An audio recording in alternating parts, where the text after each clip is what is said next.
গোরস্থানে একটু মাটি বাইনা করে রাখ রে, এখনই তোর আসতে পারে চলে যাওয়ার ডাক রে। ঠিক না বা ঠিক? গোরস্থানের একটু মাটি বাইনা করে রাখ রে, এখনই তোর আসতে পারে চলে যাওয়ার ডাক রে।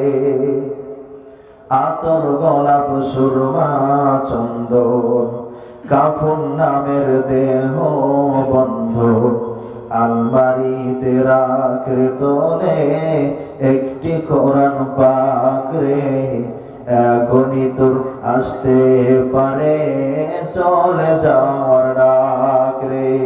ঠিক না বে ঠিক? জোরে বলেন। মুসলমান যুবক ভাইরা রে আমার, কিছুক্ষণের মধ্যে আমি আমার আলোচনা এখানে সমাপ্ত টানবো রে মুমিন। এ মুসলমান যুবক বাবাজি, আল্লাহ রাব্বুল আলামিন কোরআনুল কারীমের মধ্যে আয়াতে কারিমা নাযিল করে আল্লাহ পাক রব্বুল আলামিন জানায়া দিলেন। আল্লাহ তাআলা ডাক দিয়া বললেন, ইয়া আইয়ুহাল্লাযীনা আমানু তুবু ইলাল্লাহি তাওবাতান নাসুহা আসা রাব্বুকুম আইয়ুকাফির আনকুম সাইয়্যাতিকুম ওয়া ইদখিলাকুম জান্নাতিন তাজরি মিন তাহতিহাল আনহার। আল্লাহ পাক রব্বুল আলামিন ডাক দিয়া বললেন, আরে বান্দা,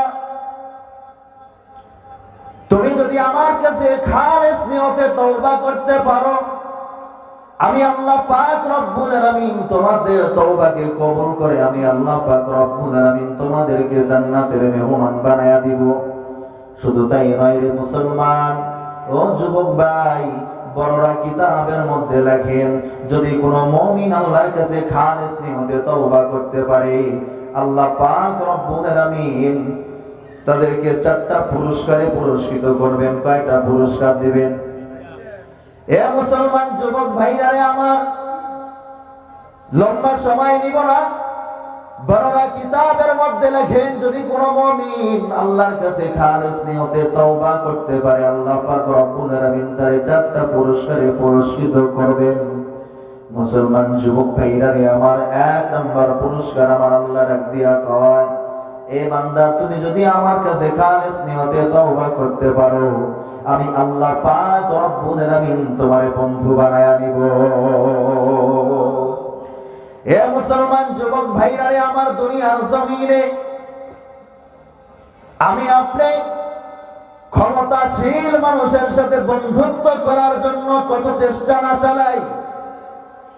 যার একটু টাকা আছে, একটু পয়সা আছে, একটু ক্ষমতা আছে, যাই একটু মানুষ সমাজে একটু বড়, তার সাথে আমি আপনি সুন্দরভাবে বন্ধুত্ব করার জন্য বন্ধুত্বের হাতটা বাড়ায়া দিই। আমার আল্লাহ ডাক দিয়া কয়, রে বান্দা, তোর বন্ধুত্ব মানুষের সাথে করা লাগবে না রে, আমি আল্লাহর কাছে খালেস নিয়তে তওবা করবি, আমি আল্লাহ তোরে বন্ধু বানায়া নিব। এ মুসলমান যুবক ভাইরা রে আমার, একটু দিলের কান দিয়া বোঝার চেষ্টা করবেন। আল্লাহ পাক রব্বুল আলামিন বললেন, 1 নম্বরে আল্লাহ বন্ধু বানায়া দিবেন। 2 নম্বরে আমার আল্লাহ ডাক দিয়া বললেন, বান্দারে, আমি আল্লাহর কাছে যদি খালেস নিয়তে তওবা করতে পারো, আমি আল্লাহ পাক রব্বুল আলামিন তোমার জিন্দেগীর সমস্ত গুনাহ খাতাগুলো মাফ করে দিব। এ বিলহালতির যুবক ভাইরে আমার, ও বৃদ্ধ বাবাজি, আর কোনদিন আপনাদের সামনে আসতে পারবো কিনা জানি না। আজকে এই জায়গায় মাহফিল হচ্ছে, আগামীকাল হবে না রে বাবা। আজকে যারা এই মাহফিলের মজমায় বসে কোরআনের সাথে সম্পর্ক করতে পারবা, কোরআনের সাথে ভালোবাসা করে তুলতে পারবা, নবীর সাথে ভালোবাসা করে তুলতে পারবা, ওই কঠিন কিয়ামতের ময়দানে হাউজে কাউসারের পানি পান করিয়া বিনা হিসাবে নবীর হাতটা ধরিয়া জান্নাতের মধ্যে যাইতে পারবা। ও মুসলমান যুবক ভাইরা রে আমার, পায়ের মধ্যে হাতটা লাগায়া বলি রে, সময় এখনো আছে, আল্লাহর দিকে ফিরে আসো, নবীর দিকে ফিরে আসো। আল্লাহ পাক রব্বুল আলামিন বললেন, বান্দারে, 1 নম্বরে আমি আল্লাহ পাক রব্বুল আলামিন তোমারে বন্ধু বানায়া নিব। 2 নম্বরে আমি আল্লাহ পাক রব্বুল আলামিন তোমার জিন্দেগীর সমস্ত গুনাহ খাতাগুলো মাফ করে দিব রে বান্দা। 3 নম্বরে আমি আল্লাহ রব্বুল আলামিন তোমাদের জিম্মাদার হয়ে যাব। এ মুসলমান, দুনিয়ার জমিনে আমার আল্লাহ যদি আমার আপনার জিম্মাদার হয়ে যায়, আল্লাহ যদি আমার আপনার জিম্মাদার হয়ে যায় রে মুমিন, আল্লাহ যদি বলেন বান্দা আমি তোর জিম্মাদার হয়ে গেলাম, তোর হাতটা ধরিয়া ধরিয়া আমি আল্লাহ সব রাস্তা পার করাইয়া দিব। ও মুসলমান, একটু চিন্তা করে বলেন তো দেখি, আমার আল্লাহ যদি আমার আপনার জিম্মাদার হয়ে যায়, তাহলে আমার আপনার টেনশন আছে?